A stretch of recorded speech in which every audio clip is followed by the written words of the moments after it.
What's going on, everybody? Welcome back to another episode of Countdown Scouting Network. I'm your host, Joey Garcia, and today we are going to get into the Green Bay Packers 2023 NFL Draft.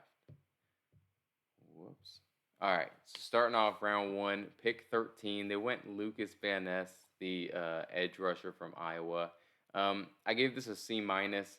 I thought it was a little early. He's a little raw, in my opinion.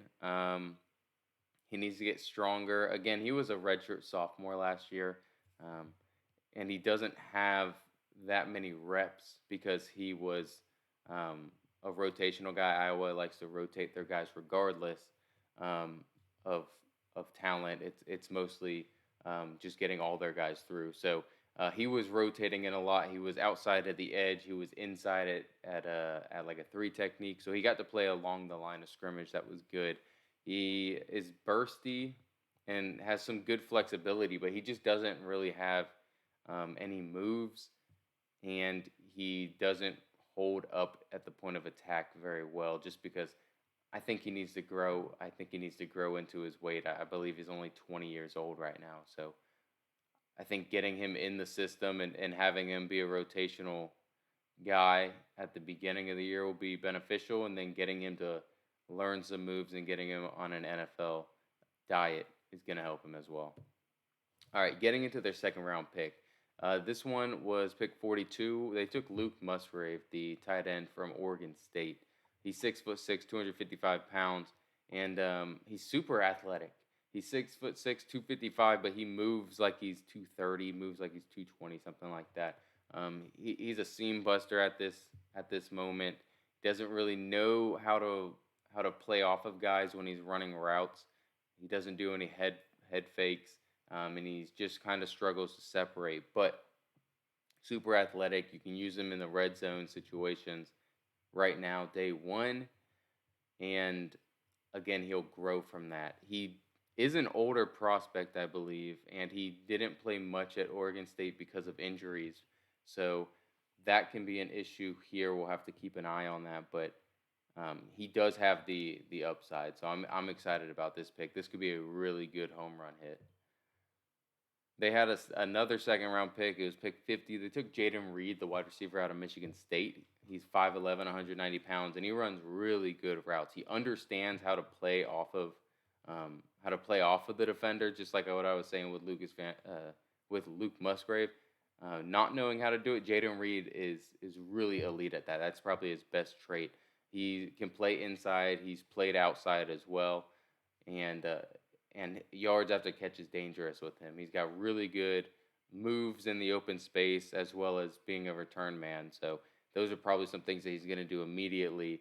And once you get the ball in space, he's going to be able to make a few guys miss and get some more yards. He's not the greatest.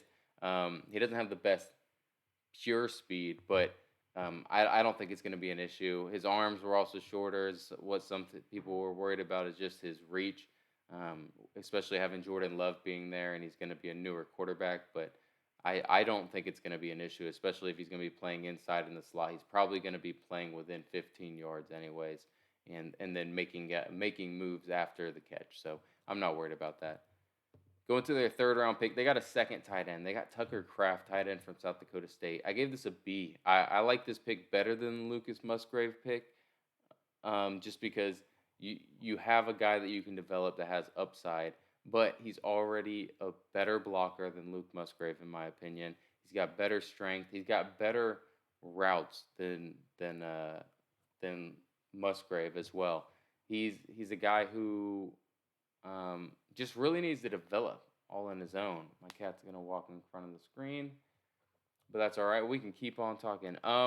Yeah, he's a guy that's gonna just need to develop and take the next step. But right now, he can step in and be a fine blocker in the run game, and he's also gonna be able to run the majority of the route trees that you would need your tight end to run.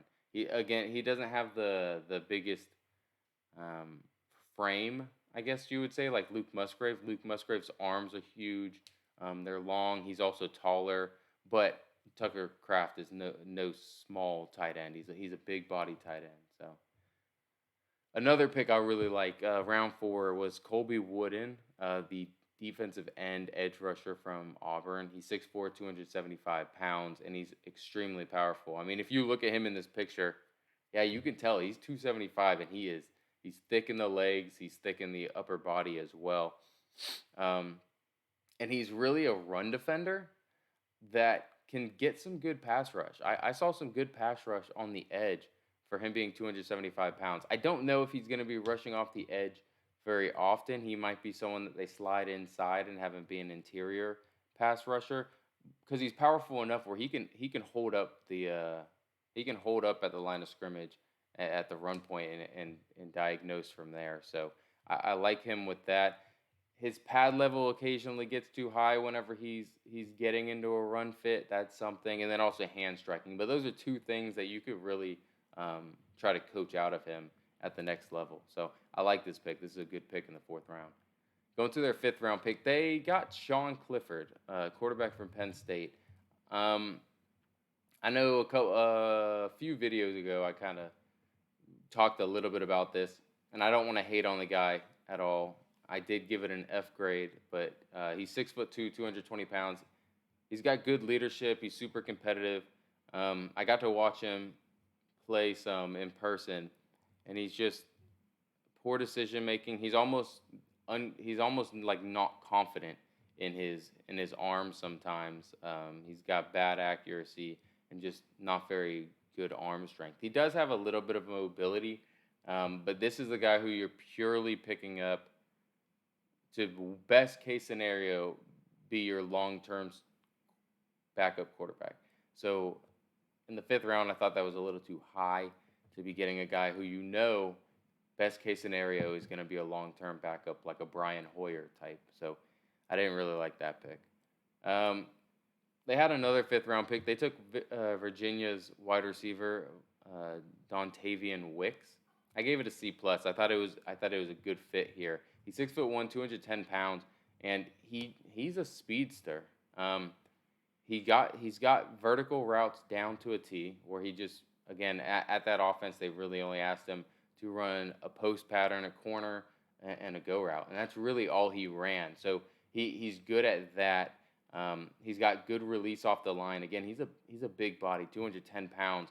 It was hard for guys in the ACC to jam him at the line, so he did a good job with that. Again, his routes underneath aren't ideal. He didn't really get to do very much of that at Virginia, so that is something that he's going to have to work on. Is intermediate to short routes, and his run after catch is also something that he's probably going to have to work on because he didn't get to do much of it at Virginia. So his hands are okay as well. That's about it. I think it's a fine pick in the fifth round and see what you got. I know you already have a couple guys who are bigger bodies that run vertical like Christian Watson and Romeo Doubs, but in the fifth round you might as well. Sixth round pick, they took Carl Brooks, the defensive tackle out of Bowling Green. I gave this a B minus. I thought this was a pretty good pick right here. He's 6'4", 290 pounds, and he's really good at rushing the passer from the interior. He's one of those guys who's going to be extremely explosive from the inside, really get up into the centers and guards with their hands, and really cause havoc for these quarterbacks from the inside. You don't really get very many of those. He's a guy who's mostly been playing around that 5-tech role, so I don't know how far down the line they're going to push him, but he's a guy that has really been playing edge and 5-tech, and if you put him out to edge, he's not fast enough laterally. That's going to be an issue at this next level. If you put him at 5 technique, that's probably where he's best suited, but I could see him also putting on another 10 pounds, being 6'4", 300, still having that burst in those pass rush moves and being able to push down the line to a 3 technique, and you'll get to see him do that. So this year, I don't know if you'll really see him. He might make the 53 and just be a rotational third down guy, but I could see him probably sitting on the practice squad for a year and developing. Another 6th round pick, they got Anders Carlson. He's a kicker from Auburn. I believe he's also the brother or the cousin of the Carlson that's a kicker in the league as well. Excuse me. So good for them. They took a kicker in the 6th round. That's a good spot to take a kicker. Now in the seventh round, they got Carrington Valentine, the cornerback from Kentucky. I gave this a B plus. I like this pick a lot. He's got dog mentality. He's 6'1", 195 pounds, and he's got pretty long arms for his size. He's a guy who is experienced playing inside and outside, and he's a really good press man corner. Something you don't want to do with him is put him in zone, and I believe Green Bay likes to do a mixture of that, and so that's probably not going to help his case here. But he's got fluid hips, and he's good at man. He just kind of looks like he's dropping the space in zone and isn't really aware of who's going in and out of his area. It's not too instinctual in that aspect. But as a man-to-man corner, he's a really good man-to-man corner. All right. I believe this is the last pick. At pick 235, they took Lou Nichols, the third running back from Central Michigan. I really like this guy. I liked him. I actually was watching his tape with last year's draft class because I wasn't sure if he was going to come out, and he killed it last year. He put up an insane amount of rushing yards and a stupid amount of carries. I mean, they put so many carries on him last year, 2 years ago. And then this last year, I don't know if he got injured or if he just they had another running back with him because he didn't have very many carries this year. I think he had only about 100. So he ends up going here. He's 5'11", 220 pounds. He's really good vision, super powerful. He always keeps his legs turning, and he runs through arm tackles. He's got really good contact balance, so he'll just bounce off of tackles if you don't wrap him up at the waist. He's probably 4.7 speed is the only thing. He is pretty slow, so he's not gonna be a home run hitting guy. But this is your third running back on the roster. That's really what he is. He's a goal line back, and he's gonna be your third running back behind Aaron Jones and AJ Dillon. So I like this pick. I really do. I gave it a B plus. No, I'm sorry. We got another pick here. We've got Anthony Johnson Jr., the safety from Iowa State. He's 6'2", 205 pounds, and he's a really good run defender. He's got smooth hips. He's probably going to play nickel for them, I would imagine, because he's got smooth enough hips where he can do that in the slot, and he's also a really good tackler. So that's probably where I would put him, is that or a box safety. He's okay in man coverage. He's not elite in that aspect, but he can get by against specific receivers. Again, against those quicker guys, he does kind of grab at them a little bit too much. So maybe you don't play him in the nickel unless it's necessary. But he's probably going to be a box safety and a special teamer for them, and then possibly be able to do a little bit more. So I like that pick, especially in the seventh round. I think he's going to be a special teams contributor automatically. This is their last pick in the seventh round. So they did have 3 seventh-round picks. Is I call him Grant DuBois. Some people I've heard is Grant Dubois. He's the wide receiver from Charlotte. He's 6'2", 205 pounds. I got to watch him at the Senior Bowl a little bit, and he's really good in the red zone. That's where I really saw him succeed is the red zone. He's got really good hands. He's a good route runner. But he just sometimes struggles to separate a little bit on those routes. So it looks like his feet and his hips are doing everything that they should, but his burst out of the route isn't really what it needs to be to kind of create that separation. He's got long arms where separation is really not going to be that big of a deal for a guy like him, and he's got good enough hands where contested catches it should be fine. So I think this was a steal in the seventh round. I think he comes into camp. I know they've got a lot of bodies, but it's a lot of bodies that are competing. There's no true number one. I know Christian Watson looked good last year. There's Romeo Doubs. There's